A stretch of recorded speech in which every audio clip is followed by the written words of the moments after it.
Teman-teman, sebelum nonton jangan lupa ya klik like, subscribe, and share. Halo fashionista, welcome back to Mix and Match bersama saya Carla Yuls.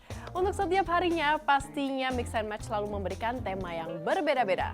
Maka dari itu tak perlu berlama-lama lagi, langsung saja kita lihat cuplikan berikut.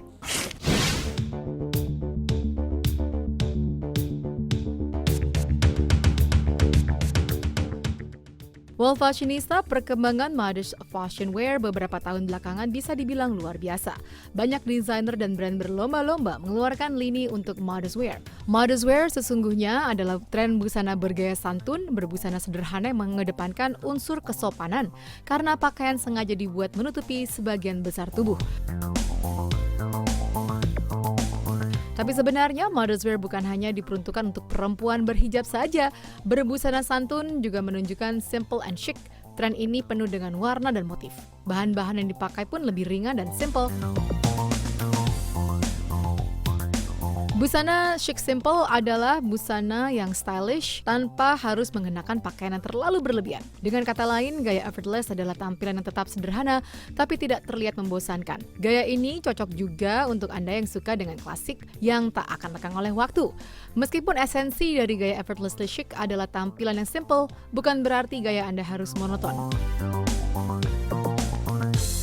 Fashionista, seperti apa rekomendasi busana dengan tema chic simple modest wear? Pilihan dari desainer untuk Carla Yuls.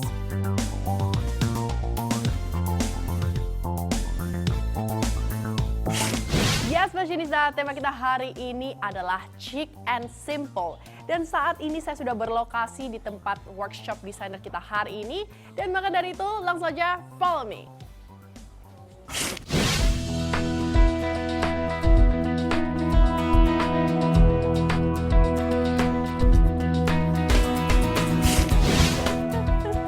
Alright fashionista, sekarang saya sudah bersama desainer cantik kita hari ini, yaitu Hanan Syamlan dari Hanaan.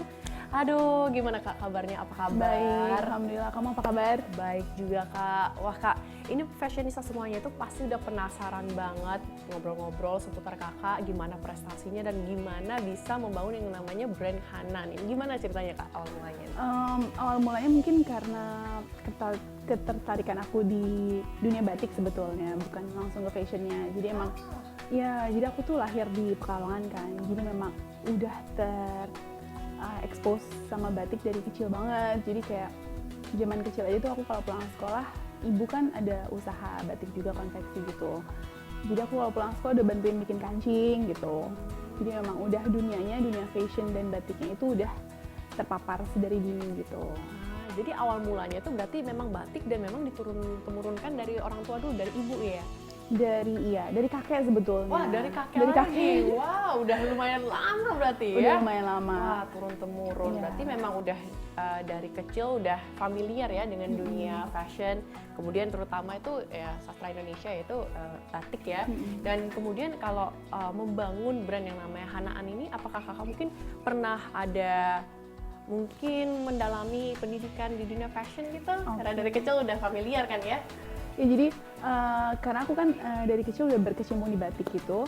Jadi aku pikir kayaknya potensi batik ini kayak besar banget. Maksudnya as in, kayak kita tuh pakai batik nggak hanya acara formal aja kok gitu. Bisa banget dikembangkan dan bisa banget go internasional gitu. Nah dari situ setelah lulus SMA aku ngambil sekolah fashion. Karena memang mau terjun di dunia fashion kan, untuk mengembangkan si batik ini awalnya gitu. Jadi dari situ aku masuk ke fashion, 2009 aku bikin brand Hanan yang awalnya tuh brandnya lebih konvensional, emang lebih konsentrasinya pengembangan batik gitu. Jadi ini awalnya memang transformasi dari kecintaan sama batik ya dari kecil, kemudian lambat laun secara bertahap itu juga akhirnya bisa dibilang langsung terjun ke bagian modest wear ya Kak ya. Nah, dan kalau brand dari Hanan ini yang sekarang ini Kak, apakah ada perubahan-perubahan drastis yang mungkin bisa dibilang mengikuti tren dari warna, dari bahan, ataupun dari modelnya nih, desainnya seperti apa? Kalau aku lihatnya lebih develop dari desainnya. Satu mungkin kalau kita awalnya tadi dari batik aja, Hanan itu lebih sekarang udah banyak mencoba teknik-teknik lain. Jadi kayak ada bordir, terus kita kemarin juga kerjasama dengan para pengrajin tenun dari Riau. Dari Riau juga, Untuk dari Riau membuat ya? desain tenun dengan pattern Hanan. Dan kita waktu itu showkan di Dubai kemarin bulan Maret. Oke, di Dubai. Wow, prestasi kakak udah sampai ke kancah internasional ya ceritanya. Wah, habis ini boleh cerita nih kak? Boleh, Gimana bisa sampai ke Dubai nih brand kakak? Gimana nih kak ceritanya? Jadi kalau ditanya kapan sih go internasional pertama kali, kan memang kayak cita-citanya dulu mau bawa batik nih internasional gitu. Aku pengennya si batik itu nggak hanya di-showkan tapi dipakai juga gitu sama orang sana. Jadi 2017 itu alhamdulillah kita punya kesempatan pertama kali go internasional itu kita ke Qatar, ke Doha. Jadi kita memperkenalkan batik di sana dan bagus juga ininya, maksud tanggapan mereka, responnya.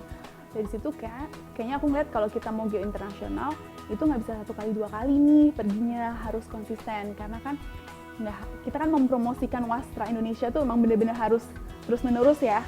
Nah dari situ kita juga ada kesempatan waktu itu terpilih jadi salah satu desainer Indonesia yang terpilih untuk men-showkan atau memamerkan koleksinya di salah satu museum di USA di San Francisco. Jadi ada namanya The Young Museum. Ada beberapa desainer, 6 desainer Indonesia dari 56 desainer internasional, termasuk itu ada YSL, ada Dior. Jadi kayak nama kita ada di sana juga gitu, brand Indonesia gitu. Happy banget. Jadi kayak salah satu prestasi lah buat wastra kita juga. Wah, waduh. Bisa sampai internasional tuh bawa batik berarti itu kayak? Bawa batik. Dan happy banget. Jadi kayak kalau aku kan tujuannya bawa batik tuh mereka mau pakai loh gitu. Mereka mau pakai dan mereka tuh nggak nyangka batik itu bisa dikemas sedemikian rupa, looknya lebih modern dan relate sama mereka gitu. Jadi mungkin yang dikerjakan Hanan agak berbeda mungkin dari beberapa desainer atau pengrajin batik lainnya gitu. Mungkin karena goalsnya itu kita mungkin bawa batiknya itu lebih kontemporer, lebih relate to the trend, relate sama pasar yang kita mau tuju. Berarti gitu. masih mengikuti tren ya, kayak nggak berbasis pada saya inginnya seperti ini sebagai seorang fashion designer. Kan biasa ada yang bisa dibilang mereka pakem nih maunya ini begini, tapi kan ada juga yang bisa dibilang fleksibel, lebih mengikuti tren.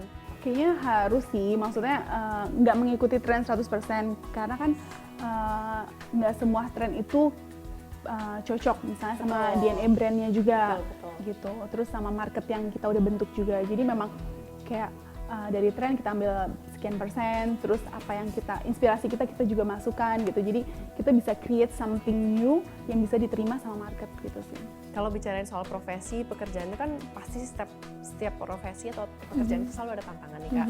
Kalau dari kakak sebagai seorang desainer melihat tantangan yang sudah dihadapin ataupun yang akan dihadapin itu seperti apa? Oke, kalau tantangan tuh aku selalu melihatnya sebagai satu naik level nih, naik tingkat gitu, kayak kita lagi dari kelas 1 ke kelas 2 gitu. Jadi nggak menghadapinya bukan melihatnya sebagai tantangan sih, sebagai kayak oke nih kita sesuatu yang harus kita kerjakan untuk naik ke level berikutnya gitu. Jadi kalau tantangannya tadi sih hal-hal kecil, misalnya kita membuat kayak dari batik yang agak susah nih untuk dibuat ready to wear ya. Dibuat ready to wear. Jadi gimana sih caranya untuk memenuhi kebutuhan customer itu, kan kayaknya perempuan tuh banyak maunya ya. Iya, betul. Insya Allah gitu. Aku pun juga gitu. Jadi gimana harus keep up with that gitu. Itu sih kayaknya. Request, demand-nya gitu ya semuanya. Wah. Dan kalau untuk koleksi dari kakak ini kan barusan ada yang launching nih katanya, atau mau launching nih kak Tawati ya? Sebetulnya kita belum launching, mau launching. Mau launching. Jadi tim MNC nih kayaknya udah ngintip-ngintip duluan. Karena saya dengar ini mau launching yang namanya Autumn Winter Season ya ini Iya, ya, Autumn Winter collection-nya Season. ya. Wow. Dan itu boleh diceritain atau sedikit sneak peek buat fashionista di rumah? Oke. Jadi ini benar-benar mungkin bisa dilihat dari yang aku pakai hari ini ya, kayaknya. Ya. Jadi dari segi warna dia akan lebih bold dan lebih gelap daripada koleksi sebelumnya. Koleksi sebelumnya itu kita Spring Summer yang kemarin ada di Jakarta Fashion Week. Dan campaign-nya kita juga buat di Istanbul kemarin. Jadi untuk yang kemarin itu Spring Summer, nama koleksinya My Sherry. Nah sekarang ini koleksinya Autumn Winter. Dan inspirasi ini sebetulnya salah satu pengembangan dari koleksi sebelumnya. Jadi dulu tuh kita pernah mengeluarkan satu koleksi namanya Retrospektif. Jadi ya, jadi inspirasinya itu dari baju-baju retro gitu. Jadi warnanya banyak hitam putih gitu. Dan ini aku jadi kok inspirasi itu kadang-kadang nggak jadi di satu sumber ya. Betul, Jadi beberapa di mana-mana ya. beberapa sumber gitu. Dan aku lagi suka banget sama art deco art gitu. Jadi kayak ya bentuk-bentuk, balik lagi ya, bentuk-bentuk bangunan tahun 20-an gitu. Dan banyak kubism gitu, jadi kubik-kubik, jadi mungkin yang kayak di hijab aku bisa terlihat gitu. Jadi banyak miniat dan kubism gitu di koleksi ini. Dan Kak, kalau sekarang kita bicarain ciri khas atau authenticity yang bisa kakak highlight dari brand kakak, yang bisa dibilang mungkin kakak bawa dari dulu sampai sekarang, gak pernah berubah, apa nih? Kayak itu customer yang bisa baca nggak sih? Kamu bisa baca nggak? Pasti mungkin dari sentuhan-sentuhan, mungkin bahan, kalau pilihan bahan, Iya. ya. Kita itu banyak banget, karena satu, awalnya dari batik, kita tuh banyak banget memakai natural fabric. Fiber, ya. Jadi kita tuh berkecimpung sama bahan-bahan natural yang emang bisa dicelup secara tadi batik lagi. Karena kan kalau polyester tuh agak susah nih. Walaupun kita tetap ada nih penggunaan polyester, terus dan yang lain-lain. Dan mungkin lebih ini ya, dari segi cutting tuh kita lebih classy. As in kayak kita tuh mau bikin brand yang sustain. Jadi harapannya kayak Carla kalau misalnya beli baju Hanan, dia nggak hanya dipakai 1-2 season, tapi 5-10 tahun ke depan itu masih bisa dipakai. Dan banyak banget tuh kayak customer Hanan yang kayak, ih aku beli baju kamu loh 5 tahun yang lalu masih aku pakai gitu. Jadi kayak itu oke nih, udah goalsnya udah tercapai gitu. Berarti memang satu kata yang bisa di-highlight itu adalah sustainable, bisa dipakai walaupun udah beli 5 tahun lalu, bahkan 10 tahun lalu, mungkin bisa diturun-temurunkan ke mungkin anak kayak gitu. Itu Atau ponakan. Ya betul, betul banget. Kanan kalau sekarang saya melihat koleksi terbaru kakak, dan kalau bisa nih saya kenakan 3 look dari brand Hanan untuk saya tunjukkan ke fashionista semuanya, apa boleh Kak? Boleh dong. Wow, oke kalau gitu. Alright fashionista, don't go anywhere, stay tuned only on Mix and Match. Fashionista jangan kemana-mana. Setelah ini Carla akan mencoba busana rekomendasi dari desainer. Fashionista berikut Carla akan lanjut melihat 3 rekomendasi busana Hanan Shamlan.